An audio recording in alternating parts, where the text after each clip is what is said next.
инвестицијата на компанијата Шахтер, како што каже и директорот на Дирекцијата за технолошки индустријски развојни зони, само во првата фаза ќе изнесува 25 милиони евра со 200 нови работни места, додека планот е инвестицијата да изнесува 50 милиони евра и бројот на вработени се планира да биде над 500. Македонија е на добар пат да биде во најбрзо растечките економија во Европа.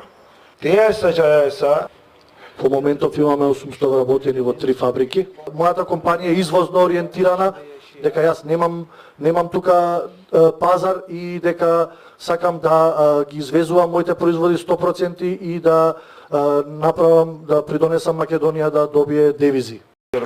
Çok teşekkürler. Ve kültürel bağlar. Остварената посета на почитуваниот премиер во Истанбул во февруари за средба со нашиот почитуван претседател и заедничката политичка декларација за формирање на совет за соработка на највисоко ниво подпишана за време на оваа посета, исто така ги подигна односите меѓу нашите земји на ниво на стратешко партнерство.